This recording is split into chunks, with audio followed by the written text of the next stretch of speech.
வணக்கம், என் பேர் வந்து ரஜீவன். நான் வாழைச்சிலேருந்து வரேன். இந்த 2025ஆம் ஆண்டுக்கான ஏசி டெக்னீஷியன் கோர்ஸ் வந்து நான் இந்த செஞ்சு கொண்டிருக்கேன். அந்த வகையில் பார்த்தோம்னா 4 வகையான ஏசியை காணப்படுது. ஒன்று split AC, central AC, window AC, package AC.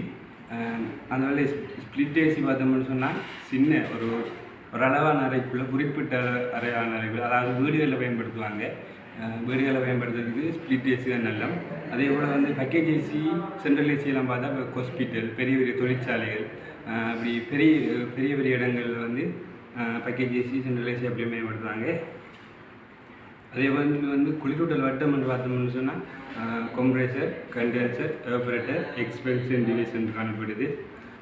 குறிப்பாக இப்போ ஸ்பிளிட் ஏசின்னு எடுத்து பார்த்தோம்னு சொன்னால் அதுக்கு அவுட்டோர், இன்டோர்ன்னு சொல்லி 2 பகுதி இருக்கு. அதுக்குள்ளே வந்து இன்டோருக்குள்ளே வந்து எவாபரேட்டரும் விண்டோரும் காணப்படுது. அவுட்டோருக்குள்ளே பார்த்தோம்னு சொன்னால் கம்ப்ரேசர், கண்டென்சர், அதே போல் வந்து கெப்பாசிட்டர் போன்ற ஏனைய சில துணை பாகங்களும் காணப்படுது.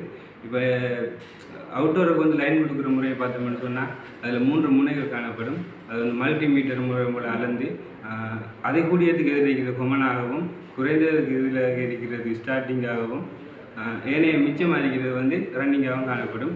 அதில் வந்து கொடுக்குற முறையை பார்த்தோம்னு சொன்னால் கொமனை கொண்டு லைன்லையும் ஸ்டார்டிங் ரன்னிங் ஏனைய ஒரு முனை, இந்த கெப்பாசிட்டரில் ஒரு முனை வந்து மிச்சப்பட்டிருக்கும். அதில் வந்து ஸ்டார்டிங்கை கொண்டு ஸ்டார்டிங்லேருந்து நோட் பண்ணி ரன்னிங்லேருந்து ரன்னிங்கையும் இதில் ஒன்று, அது கெப்பாசிட்டர் அடுத்த முள்ள அடித்து இதில் இருந்து ஸ்டார்டிங்லேருந்து நோட் பண்ணி திருப்பி அடுத்த முன்னில் அடிக்கணும். அதே போல் வந்து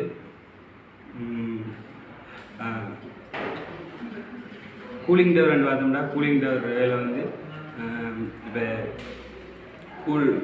கூல் பண்ணி அனுப்புகிறது. பக்கியை வெளியெடுத்து அதே மாதிரி ரோலிங்காக பண்ணி கொண்டிருக்கும். பக்கியை வெளியெடுத்து கூலிங் உள்ள அனுப்பி திருப்பி அதே மாதிரி கூலிங் உள்ள எடுத்து பக்கியை அனுப்புகிற அப்படி ரன்னிங்காக பண்ணி கொண்டிருக்கும்.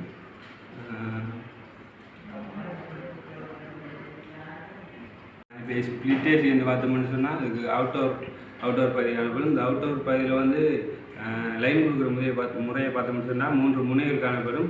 இது வந்து ஓமானியோ அல்லது இது மல்டிமீட்டர், அதை வச்சு கொண்டு அளந்து பார்த்தோம்னு சொன்னால் இப்போ ஸ்பிளிட் ஏசியில் வந்து கம்ப்ரேசர், கண்டென்சர், கூலிங் டவர் வந்து லைன் கொடுக்கணும். பார்த்தோம்னு சொன்னால் 3 முனைகள் காணப்படும். அது வந்து இந்த மல்டிமீட்டர், அதாவது ஓமானி மூலம் அதிகூடியதுக்கு எதிராக இருக்கிறது கொமனாகவும், குறைந்ததுக்கு எதிராக இருக்கிறது ஸ்டார்டிங்காகவும், ஏனைய மிச்சம் ரன்னிங்காகவும் காணப்படுது. கொமனை கொண்டு லைனில் அடித்தோம்னு சொன்னால் கெப்பாசிட்டரில் வந்து ஸ்டார்டிங் ரன்னிங் வந்து மூவ் பண்ணோம்னு சொன்னால் அதில் வந்து ரன்னிங்லேருந்து சொல்லி மூவ் பண்ணி நியூட்ரலுக்கு அடித்தோம்னு சொன்னால் அங்கே அவுட்டோரில் லைன் வேலை செய்ய பேன் சுற்றக்கூடியதாக காணப்படும். நன்றி.